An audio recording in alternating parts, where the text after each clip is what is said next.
Hi, everybody. Thanks so much for joining us for this week's Career and Identity Intersections. This week's topic is LatinX and a Professional. This program is a collaboration and co-hosted by Student Diversity and Social Justice and UNLV's Career Services Office. Before we get started today, I'm going to go over some virtual communal agreements just to make sure that our time together is really beneficial and productive. So we ask that all of our participants go ahead and mute your microphone. This will just make sure that there's no weird feedback or sound loops.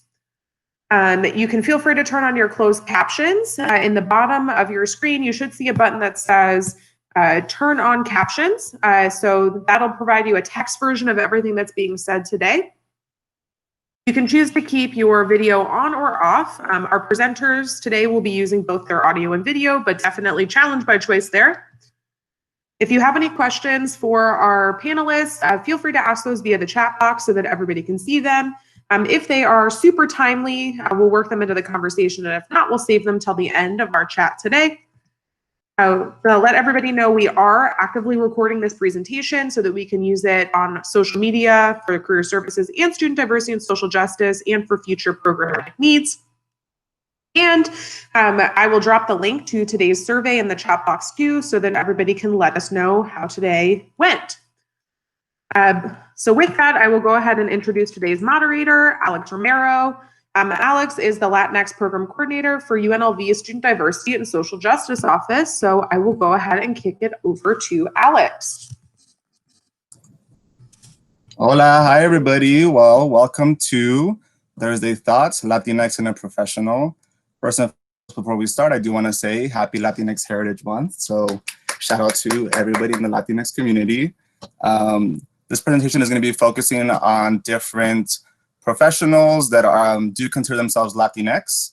So if you want to go ahead and just go to the next slide, Lynn, real quick. We're going to go over some panelist introductions. So we do have 5 lovely people joining us today from different careers and different professions. So how you want to start it is by, if everyone could just say their name and answer these 2 questions. So where do you work? What is your role? And then what does your day-to-day look like? And also, if you feel comfortable, please share your heritage. I know that Latinx spans a lot of different cultures, a lot of different communities. So if you feel comfortable, please also say what is your specific heritage. So we'll go ahead and start with Raquel. Yes, gracias. Well, buenas tardes, everybody. My name is Raquel Cruz Juarez. I use she, her, ella pronouns. I am a proud immigrant from Central America, from Guatemala specifically, so that is my Latinx background. Where do I work? I have the lovely pleasure of being the Director of Public Affairs for Planned Parenthood of the Rocky Mountains. So for those of you that don't know what Planned Parenthood is, we are the largest sex ed provider in the entire country. And not only do we provide healthcare, but we also mobilize our folks to really take ownership over their bodily autonomy and who they are and make decisions for themselves, because we trust people to make decisions for themselves. They know best. On top of that, we also go out into the community and educate people about cervical cancer, about mammograms. We have wonderful educators that are actually also Latinx here, called Promotoras de Salud, that go out there and do the Lord's work, is what we like to say, and teach people the gaps that exist with sex ed. So I have that lovely job where I can intersect advocacy and I can intersect healthcare. My role is particularly interesting. Right now, my day-to-day, we're in the middle of election work, so that's that. But truly, every day, I oversee an amazing team of 4 people on the ground. These folks are called organizers, and I actually started out as a raíz organizer. Raíz is the Spanish word for roots, and Raíz is a program that really makes sure that Latinx voices are centered in the reproductive healthcare movement. They like to box Latinx folks in, that we vote a certain way, that we act a certain way, that we feel a certain way about access to reproductive healthcare. And that's not how we all feel. That's not how we all are. And so Raíz really mobilizes people on the ground, especially Latinx folks, to, like I said, make decisions for themselves. My day-to-day really like I said, I oversee the team, but they make their own decisions. They decide where they want to go. I just make sure that I'm there constantly reminding them of their goals. But above all, I'm also making sure that the policies that we enact in Nevada reflect what the community needs. For example, just like a quick one, last legislative session, we worked on a bill to make sure that community health workers, or promotores de salud, can get Medicaid reimbursement, because they're really, truly actually being sometimes the healthcare that they need the healthcare provider that they can get, as opposed to going to a hospital or whatnot. So that's what my everyday today looks like. Thank you for having me. I'm so excited to dive into the conversation. I'll kick it off to Daniel Hermosillo. Hello, everyone. My name is Daniel Hermosillo. I would say I'm Mexican-American. My parents are from Mexico. I lived a few years in Mexico, in Chihuahua exactly, during my youth. I'm a registered nurse. I work for the Phoenix Veterans Affairs Hospital. So I only care for veterans, young, old, and anyone in between. My day-to-day looks like is I think I work anywhere from 12 to 14 hours a day, varies. I care for patients in a medical surgical ward, so I can get anywhere from a patient that's here for a heart attack all the way to mostly any kind of surgery. I care from day to day. Within the hospital, I also travel throughout the hospital and work within other wards. So I take care of the very, very sick, also patients that are towards end of life as well. And during this last pandemic, I had the opportunity, of course, to care for patients that were COVID positive or under investigation. So that was or it still is, of course, an experience that I'm going through now. So yeah, thank you.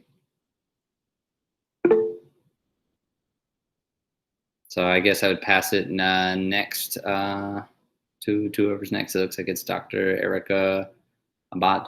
Thank you. Thank you, and thank you for your service. All of the men in my Puerto Rican family served, so I know the importance of veteran affairs. Yes.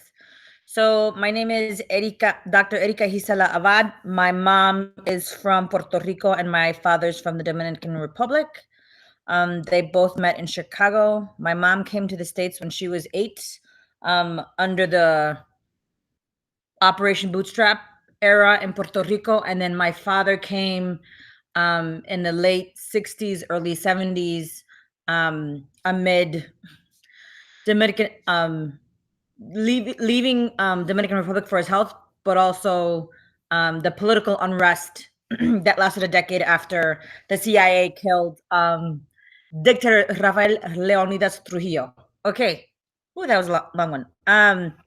I have been an instructor for the Interdisciplinary Gender and Ethnic Studies Department at the University of Nevada, Las Vegas since August of 2016. I teach a mixture of online and in-person classes. So a typical day looks like, a typical teaching day looks like waking up, turning my screen on at 8:30 to host my first year seminar on Hamilton.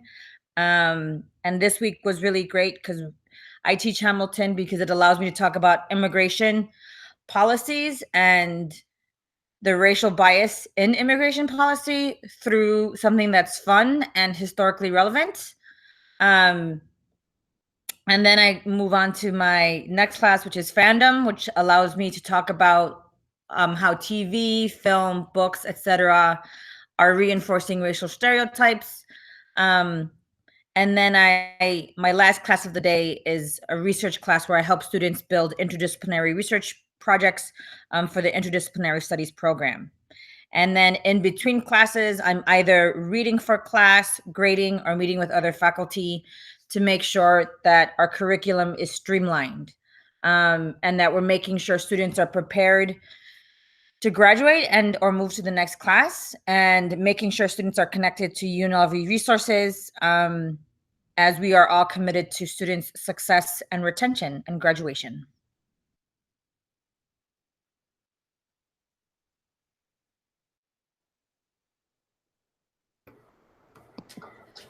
All right, so it looks like I'm next on the list here. So my name is Armando Membrilla, and I'm Mexican-American, and my family comes from Jalisco. I was born here, my parents were born here, but their parents were originally from Jalisco. So I currently work at Boeing, the Boeing company up here in Washington.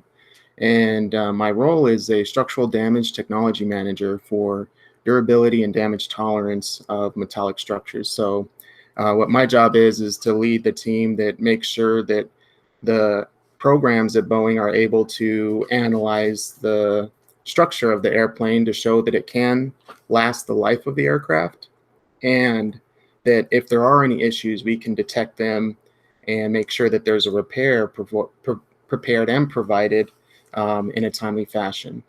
So day to day for me is a lot of meetings regarding what methods we have, what methods we need to create, what material data we need to gather or create for the materials that we do use on the aircraft.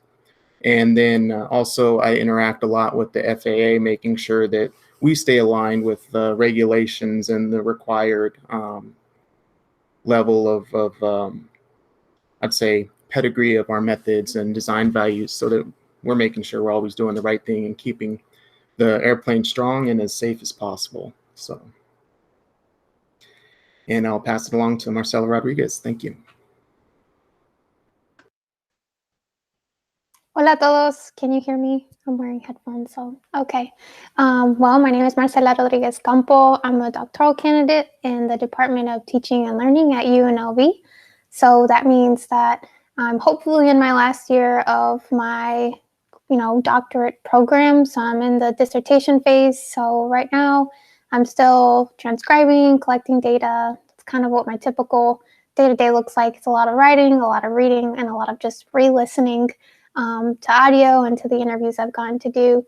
But for the department, I also teach part-time. So I'm a graduate assistant with the Teaching and Learning department, and I get to work with pre-service teachers, mainly teaching multicultural education coursework. So, making sure that teachers are being mindful about how they're designing their classroom, how they're creating a classroom that's inclusive and supportive of students from all walks of life. So we do that through a lot of critical reflection, unpacking a lot of power dynamics that come up in the classroom, and really doing identity work, because so many of our teachers have never had to do that. And in the Valley in particular, we have a really large Latinx community, but our teacher workforce does not reflect that. So really thinking through how can we make sure we're creating inclusive and supportive environments for Latinx students, students of color, and immigrant students. My background is I'm originally from Colombia, so I was pretty young when I came, but I'm still very much connected to my roots.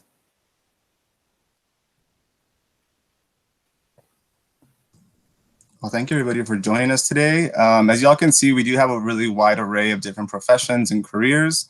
So I think that our conversation is going to be very holistic around what does it mean to be Latinx in different professions.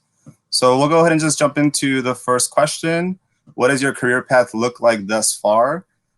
Just to kind of make sure that we do get to every question. There are a lot of us, which is a good thing, but also means that we can't spend too much time on each question. So if we can have at least 2 to 3 people answer this question, would anyone like to start it off?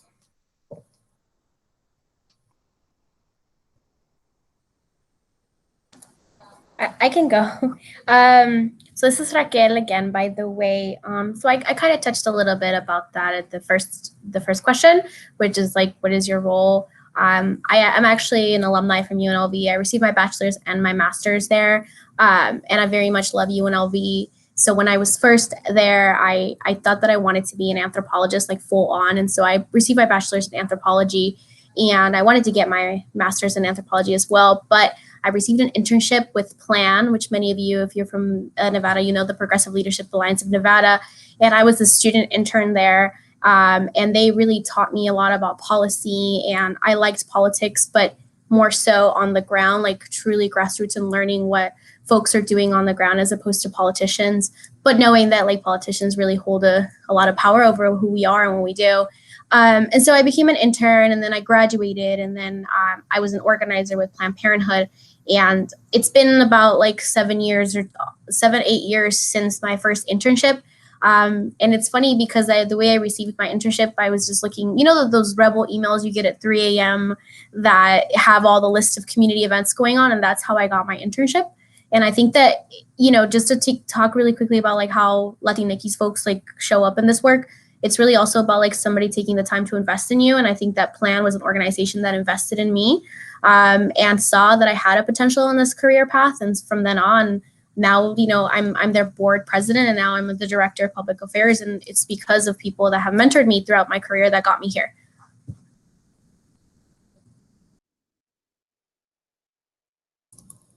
Dr. Abad, you want to go next? Yes. Mentoring is how I even imagined I could be a college professor. I was a sophomore in undergrad, and I was working I've been a student. I've been working in higher ed since I was 18. So I was a student worker in my majors department, learned of an opportunity to be a research assistant. And I worked with another queer Boricua doing oral histories in the heart of Chicago's Puerto Rican community. From there, I became a McNair Scholar, which is through the TRIO program and open to first generation students, as well as students from underrepresented communities who are residents or citizens of the US, because it's a federally funded program. Then after I graduated high school, I did AmeriCorps for a year because I didn't know if I wanted to do advocacy or higher ed. And then I thought higher ed because I want to be on the board of a nonprofit, not run one, because there aren't a lot of people who look like us on the boards of nonprofits. Anyway, I went to graduate school, took a year off after the first recession, advocated for immigrant youth. And so long story short, my path wasn't linear. Despite having a strong foundation of Latino intellectual femtors who were also queer, which is incredibly rare. And so working with immigrants really broadened my horizons into thinking critically about the kind of educator and scholar I wanted to be. I went back to school to finish my dissertation, dabbled in food justice, and took the long way back to higher ed full time after I finished. But in the detour, if you will, I gained hands experience working in food justice, continuing to work with mixed status families and immigrants in relation to food justice and education advocacy, and then had a research position that brought where I started full circle, and then have been here at Vegas since 2016. So yeah.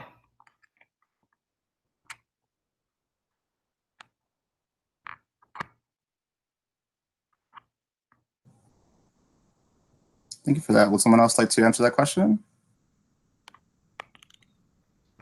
Sure, yeah, I can go ahead and go. So for me, my career path, I'd say, really did start in college by learning how to rely on the support networks around me to kind of help me understand how I could accomplish my first goal, which was to graduate with my degree in aerospace, and then understand what I'd want to do from there.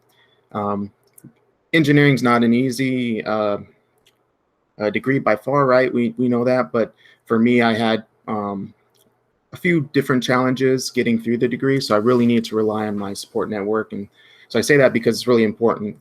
Support networks are really important, so don't forget about your support network there. And what helped me out is I was also a McNair Scholar, and I got to work with the graduate students while I was doing my summer research. Instead of going out and working in internships, I was doing summer research with the doctoral students. And they helped me understand, what really do I want to do? What am I interested in? And it helped me understand that I should probably start off in the industry first and really get a feeling for what that's like. So I know what I want to do for my career, so that if I did want to go back to school, I could go back with a lot of intention. And that really helped start this concept for me of, okay, think about what you want to do first. And then if you can say you know what you want to do, that's great. And then put the intention behind it. And so once I got out into the industry, I really started to think about, okay, well, what do I want to do long term? And I started off doing hardware design, and then I was working in manufacturing, and then I was also writing up test plans and building test fixtures.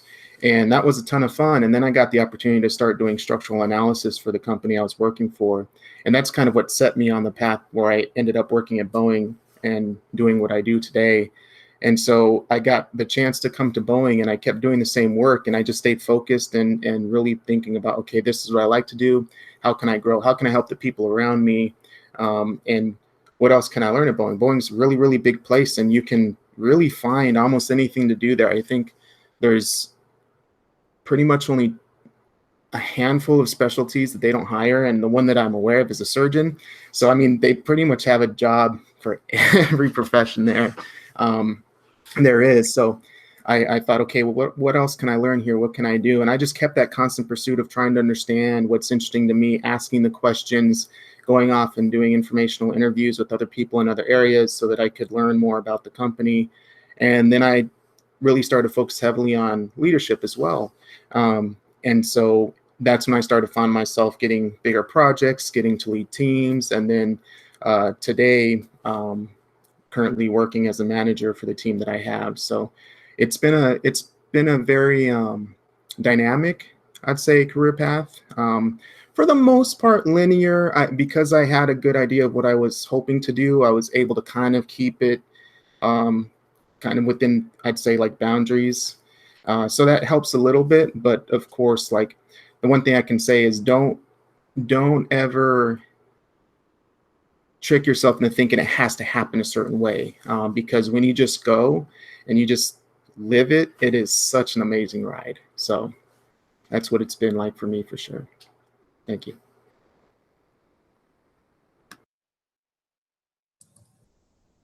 All right, thanks everybody. So I think some main takeaways are that most careers are not going to be linear, right? And to be open to new experiences, to check your student emails. So I know not all of you do, so check for those opportunities.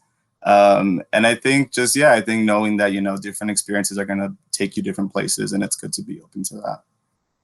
So let's go ahead and hop into the next question. So these are more about employer dynamics. So has your identity impacted the type of employers you worked for? And if so, how? And what is something your current employer does well as it relates to diversity and inclusion? So we'll go ahead and start off with maybe some of the panelists who haven't spoken yet, so either Marcela or Daniel.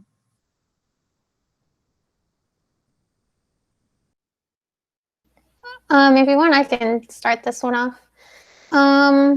So my background is as a classroom teacher. So I was a public school teacher in Clark County for a few years. And my last year in the classroom was actually the election year.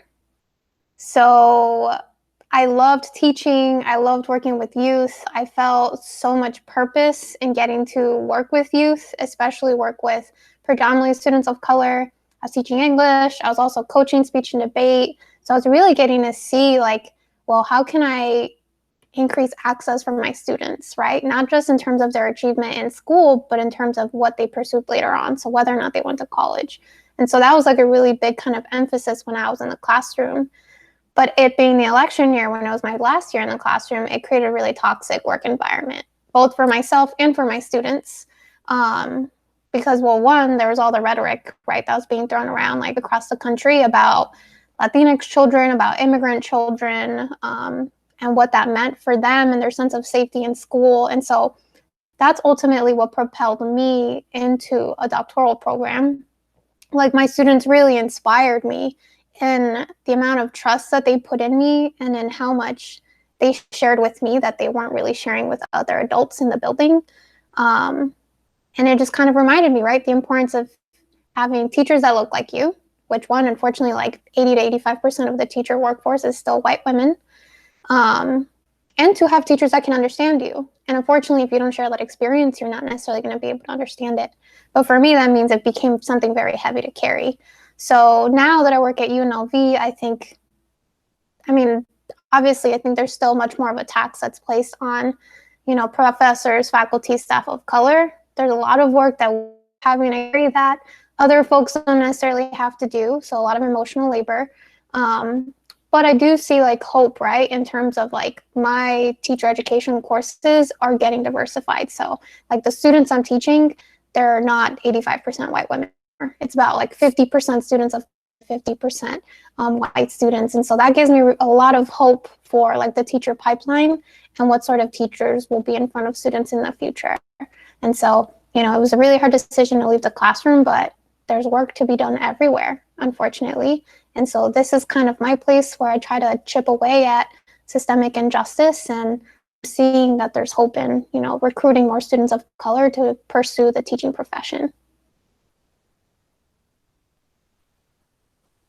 Hopefully, to Raquel's comment. All right. So just like, well, for my job, what I noticed while I was in school, Just like Marcela's, like she said, with her job, a large portion of the people that or her coworkers or previously were 85% of white women. When I started nursing school, I went to the University of Arizona, and my cohort had 54 students that were each group can only have a maximum of 54 students. And right when I stepped in the first day, I noticed there was, right off the bat, majority were white and majority were women. There was 6 males in my cohort, and there was only 3 male Latinos and probably 5 Latinas, if that. So I noticed that from the jump that there was a huge difference in the amount of Latinos in the program, and Tucson, Arizona is a very, very large Latino group, and that wasn't shown just in my cohort alone. So what I experienced was a lot of, I would say, like I didn't have to prove myself, I would say, because I got into the program, but I noticed that a lot of the people I would say my female or white female counterparts were very willing to, work together and very much communicate with each other. And a lot of the guys and a lot of the Latinos, even guys or females, often had to work together and kind of, get through the program together. It was a very difficult program. The University of Arizona at least has a very competitive one. So, sorry, I know I jumped off of topic a little bit, but I had something I was going to say, but it skipped my mind. So I'm going to answer these questions directly then. So let's skip to the second one. Sorry. What is something your current employer does well as it relates to diversity and inclusion? So, like I said, majority of the people that I either work with or went to school with were white females. So my current job right now in Phoenix, Arizona, I would say half of us are probably Latinos, and there's 30 nurses on a ward, and I would say about 15, maybe even 20 of them are of some kind of Latino descent. And that was complete change from what where I was working. I think it's because of the manager I have. My manager is from Mexico, actually. He's Latino, born and raised in Mexico. He's our nursing manager, and he has explained to me that he's done his best to kind of become more diverse, because he noticed when he went to nursing school 20 years ago that there was a large discrepancy in Latino nurses being represented in the medical field. So he's given us a huge opportunity, hired many of us, and it's been a complete blessing, because the hospital I work for, the veterans, of course, a lot of them you would assume speak English. Most of them speak English, probably like 70 to 80%. It's their primary language. But what I've noticed, I worked at 2 VAs now, and there's a large portion of Latino veterans who don't speak any English, who served the Vietnam War, some of them even World War II, Gulf War, and they don't speak a word of English. They were, of course, either volunteered, voluntold, some way or another. They were, they served our country, but never learned English. So it's been a huge blessing for me to be able to work with them and actually relate to them a little bit more and feel like they're actually getting someone who can relate to them, care for them.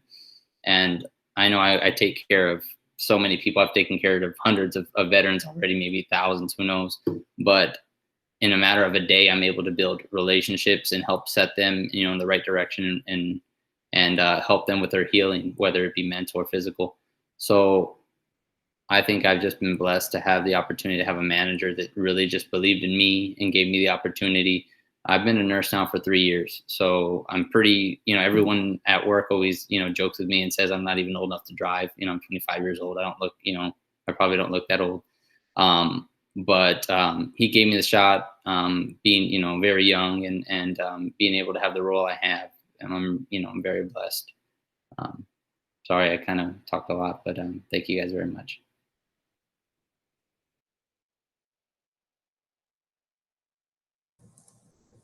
Anyone else like to answer that question or these questions?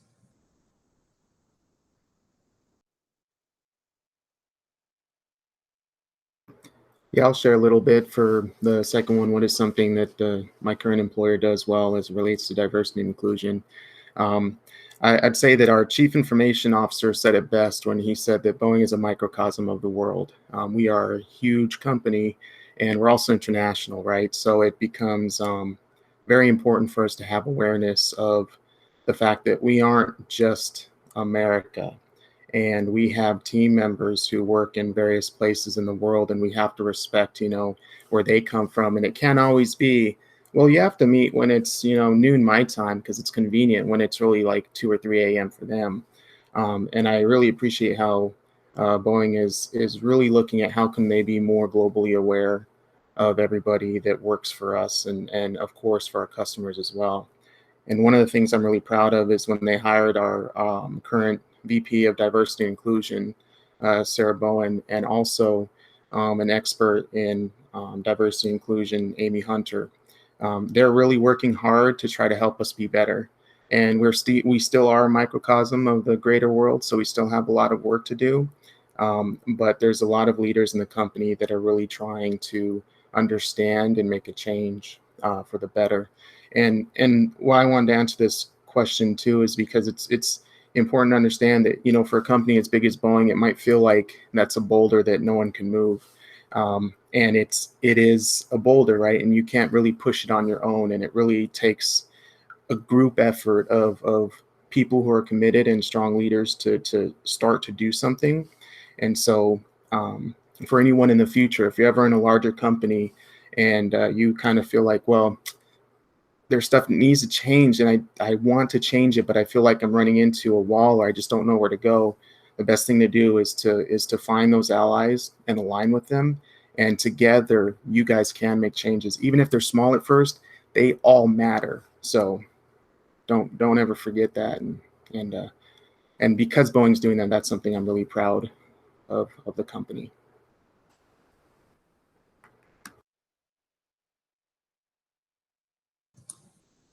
All right, thank you all so much for sharing. I think that some big takeaways is representation matters, right? I think a lot of people who are just speaking right now, we're talking about what does it mean to be Latinx, but also what does it mean to be that when maybe no one else around you is, right? And supporting people through that, how it can be sometimes heavy and taxing, right? But also it's very, very important to, I think, all these different careers that everybody is in.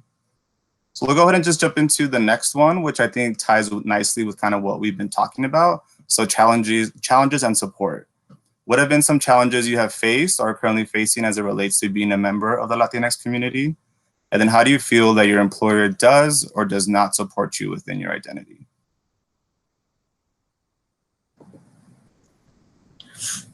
I can start. I thought about this question a lot. I think about it all the time, actually. I think that one of the challenges that I feel I have faced, and I know I carry a lot of privilege, but there's also challenges within privilege as well, or just in general.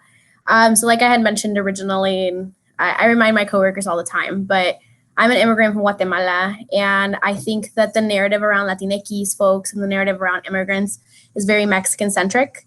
And it essentially erases a lot of folks that have contributed and continue contributing.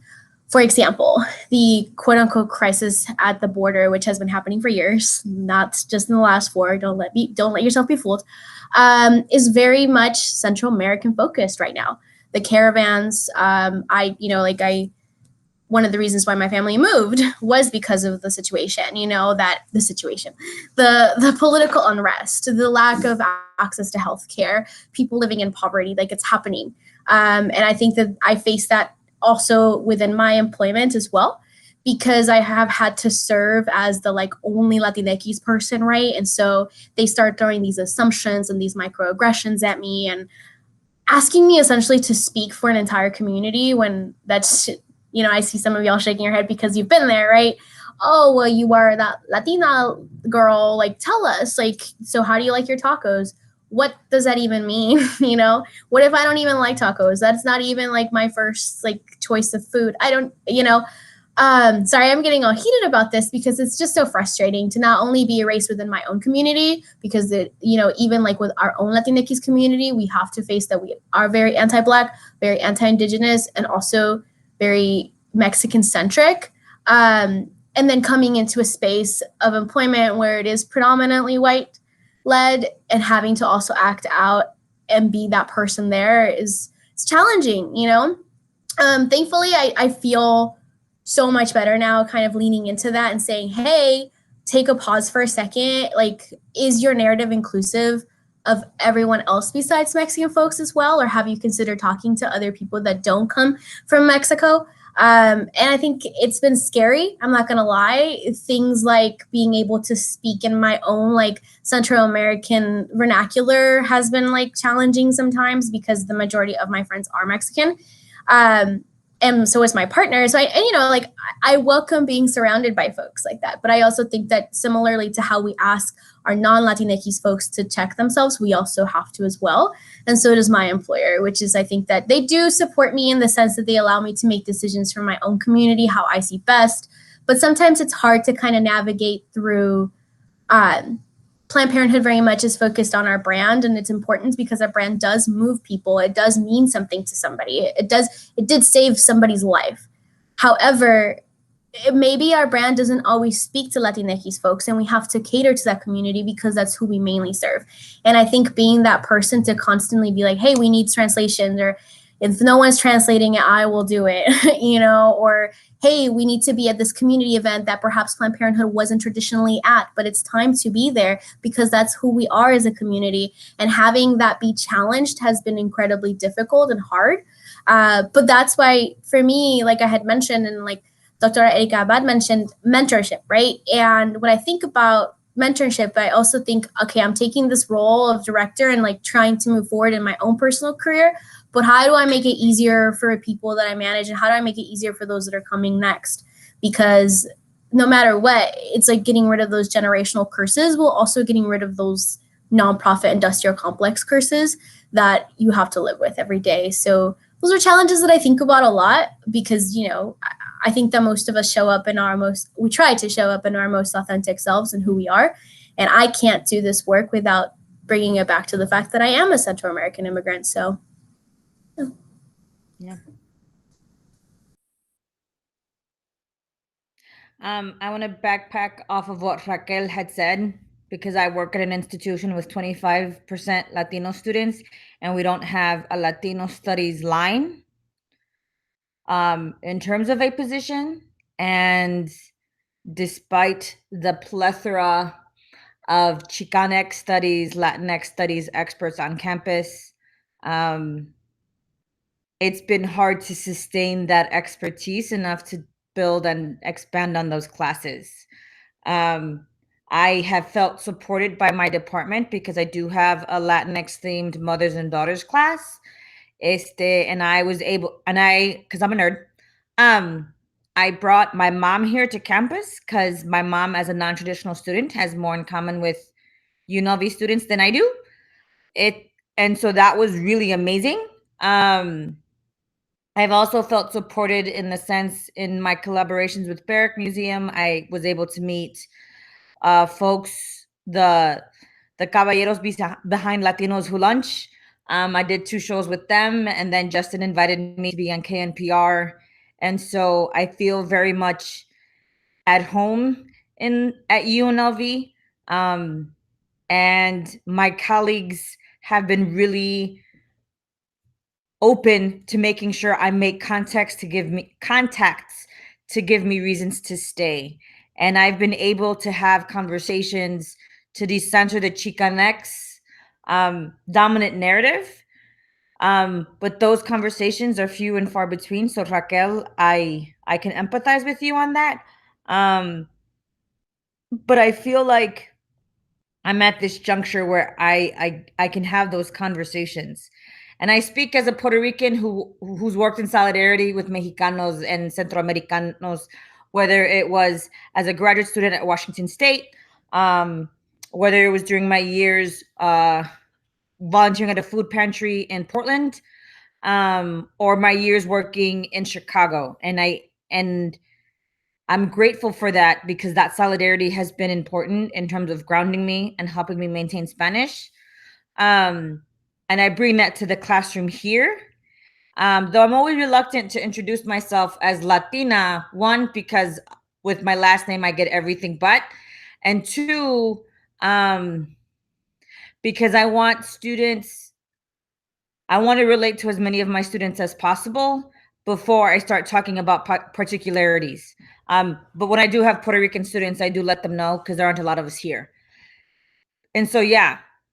And so and in a larger scope, there's 4% faculty of color, and many of us go above and beyond with service.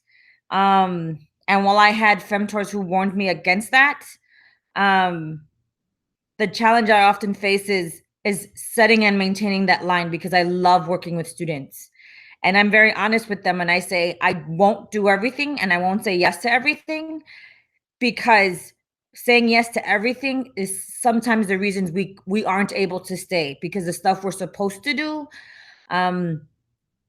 because in focusing on the stuff that feeds our heart, sometimes we don't do the stuff that helps us keep our job. And it's a bittersweet reality that we have to make those negotiations on a consistent basis.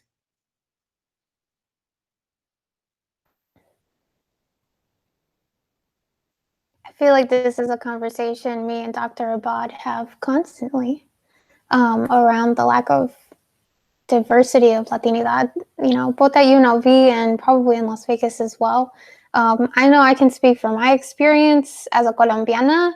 I don't often get to meet other Colombianos in Las Vegas, especially not at UNLV. And unfortunately, I've had some experiences that have been what I would consider exceptionally violent, given my own family's background. My family immigrated from Colombia because of the narco terrorism. And walking through my department, I've had interactions where faculty, tenured faculty, have made comments about, how could Colombia afford to have so many museums? It must be because of the cartels. And as somebody who is a child that lived in that country during that time and whose parents fled that violence, that is doubly violent. I've also had experiences where I'm a very ethnically ambiguous person, and so people don't know where to place me. And so then that brings about a number of problematic microaggressions and assumptions around my heritage and who's Latinx and who's not. And just the complete erasure and dispossession of Afro-Latinidad and African ancestry, and being a Colombiana, that's something that's very prevalent in my community, being Afrodescendiente, and coming from that heritage and lineage. And so, I can't agree more with Raquel and Dr. Abad over not just the prevalence, right, of Chicano hegemony and centricity, but also how that can be experienced as really violent. And so, yeah, just don't be rude, y'all. You don't know people's lives. Why you gotta say these things, So, I mean, that's made my experience, unfortunately, at UNLV very, very challenging at times. Because why would I want to be there? I don't feel safe sometimes. I'll be in trouble. Damn.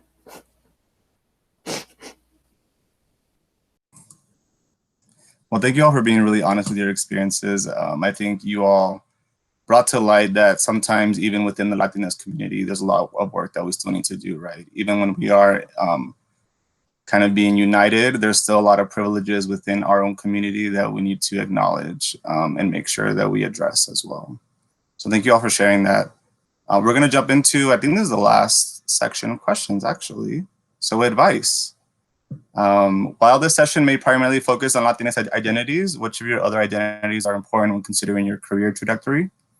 What are some pieces of advice you have with navigating the workforce as it relates to your most important identities?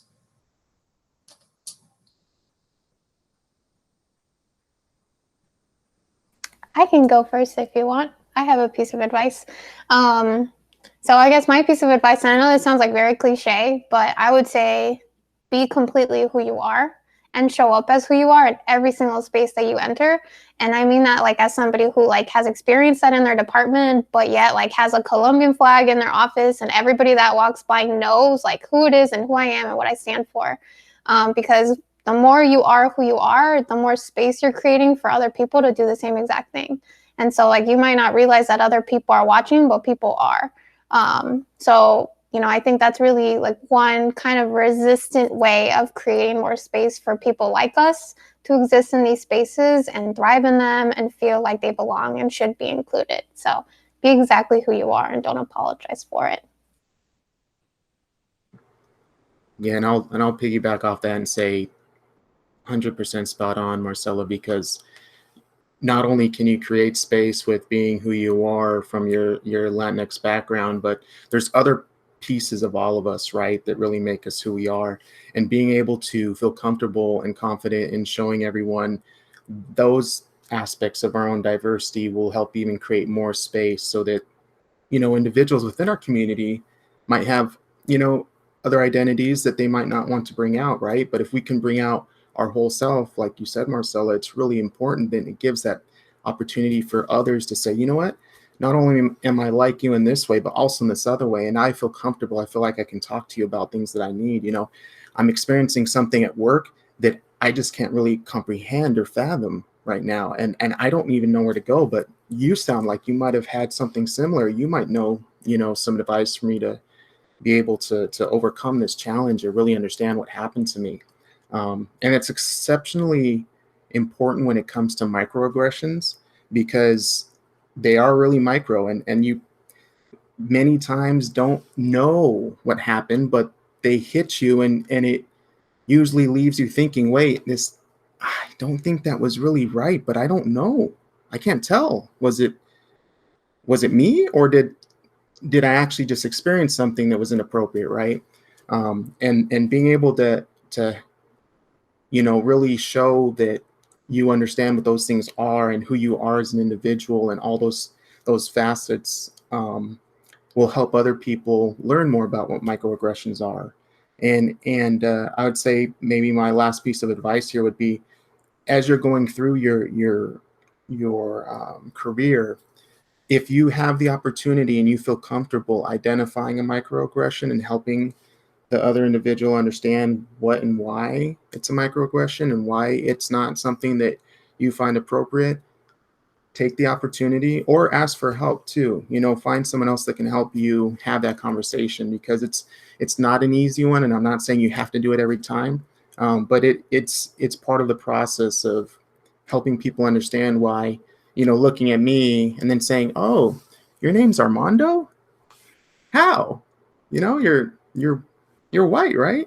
Or, oh, you don't speak Spanish? What's wrong with you? So like that type of stuff, most part sounds kind of funny, right? But for those of us who know, we're like, oh, that's not cool. Yes, that's my name. My name's Armando. I'm happy to have my name, right? It fits me, doesn't it? So yeah, do what you can to support each other, and if you can, help other people understand what those microaggressions are that they may have been using on you. So thank you.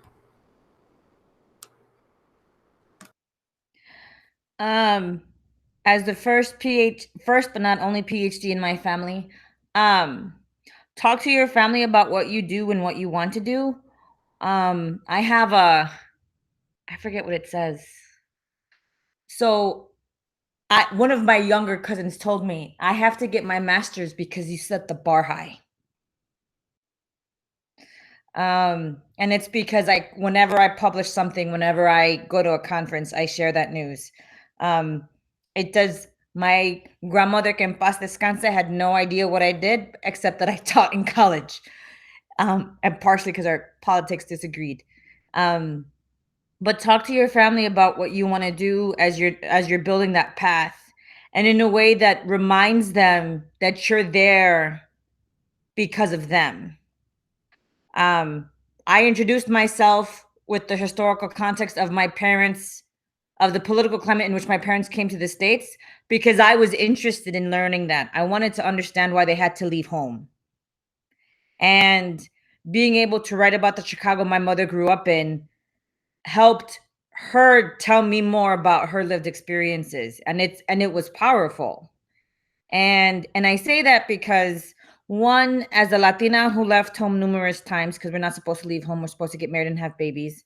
And two, as a queer Latina who left home, I I went back and forth about how much I was willing to share with my mother at any given time.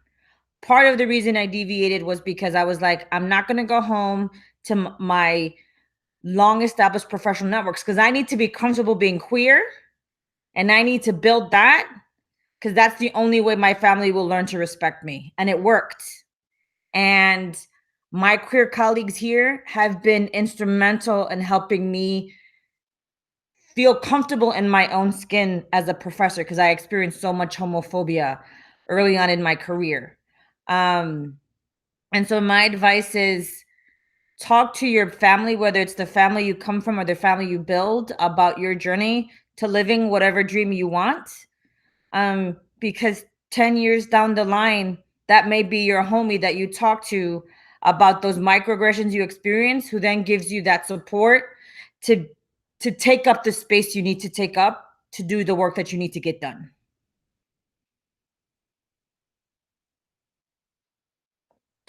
May I say something? So my name is Flor Cardona, and I remember those days when people remind me or remember about me because for my thick accent, remember about me for being Latina. Latina, oh yeah, Flor. But now, these days I remember when I start, my career with UNLV is and tell, my students about my story, like a deep story I have for being a survivor for cancer and also for being, like a single mom and just dealing with many challenges in myself, also for the language, because I came to the United States, when I 17 years ago, and I don't have the language with me. But now the people remind me, or my students remind about me, because, Miss, I saw you. You won the award for Fox 5. Miss, I remember because you changed the life of myself. Miss, you got nominated for Ellen DeGeneres. Things like for me, it's like I feel so proud to do that, but it's not the things define myself. The things that define myself and the things remind me or remind people around me about who I am is all the change I did for my students' life. I'm a coordinator. Before was a counselor for the UNLV Career program. And now I'm also, because I just bring an award for the Center Academic and Enrichment and Outreach when I worked for them since 11 years ago. So I was the first one to bring an award. And I don't want to say that to look like a kind of, yes, it's show off, look how many awards. It's just the way like a Latina like I, and a small, petite, energetic Latina like I, bring many things, to try to say, I can do it. And I want everybody to remind myself, if I'm not here one day, also my students, feel the legacy about a small Latina like I, put, so high and orgullosa to be a Yucateca, to be from Mérida, Yucatan. And also like my students remind me like I make a little difference in their lives to find, their career, to finish high school, to just applying for college. And so mention about all of you guys say it. I'm so happy to be part of this meeting. It's my first time joining a LatinX. So, but like I say, I didn't have before time, to try to be part of this movement. But I'm so happy, like I said, I'm so happy, to always, make like a UNLV proud for me, be Latina, to helping students, serving our community. And it's the only thing I want to say. So I like, like all about all the conversations you guys have, all the advice, and I appreciate it, made me also, to think about how important it is, to share our story and any advice we have. Thank you so much.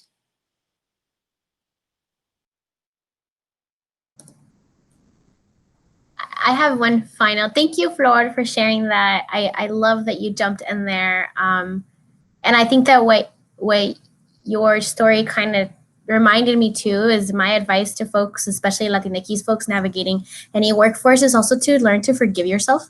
I'm still very much like experience imposter syndrome.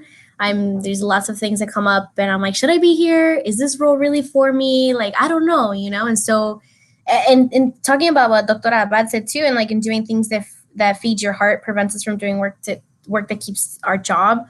We ultimately obviously still need, food on the table. And it's okay if you have to, say yes or say no, whatever the situation might be, but just forgive yourself. It happens. You have to navigate through difficult workforces sometimes, like all of us clearly have.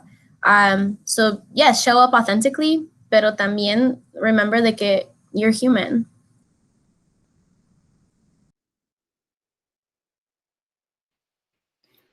Alrighty, thank you for that, Raquel.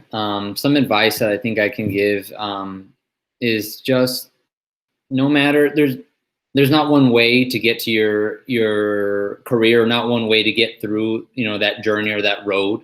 I can speak from the medical perspective. I luckily was able to graduate high school, went straight to university, went through nursing school and then got a job. That's not the case for a lot of people.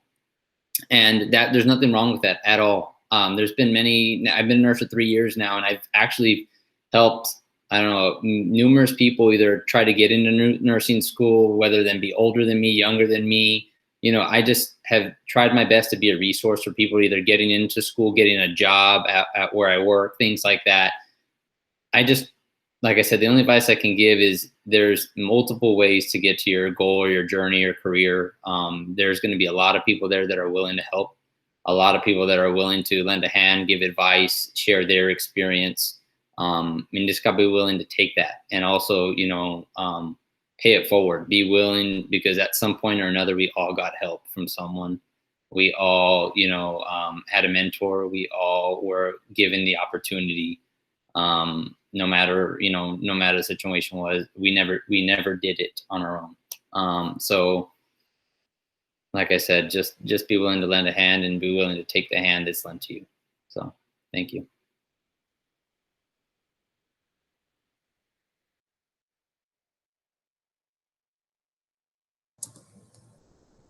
Alrighty, so I know we are getting close to time, so we'll go ahead, and I don't believe we have any questions in the chat, but I do also want to give people the opportunity to connect with you outside of just this panel. So panelists, if you could put like your email in the chat or some way that they can contact you, because I know that we are running out of time and I want to make sure that they have that opportunity to still reach out to you.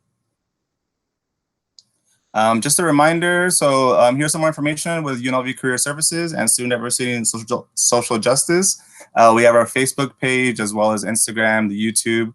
This is going to be recorded and posted on YouTube. So if your friend missed it, if somebody that you knew was supposed to be here, if they missed it, it'll be on YouTube. So do not worry. They will still be able to catch this conversation on YouTube. And we do ask that you all please fill out the evaluation. I believe Lynn did put it in the chat. Let me check real quick. So please fill that out, because that's the only way that we really know that, that everyone got something out of this, and we can keep making programs that are like this for the Latinx community. So once again, thank you all for joining us. And I'm going to say happy Latinx Heritage Month, and we'll see you all some other time. Gracias. Bye.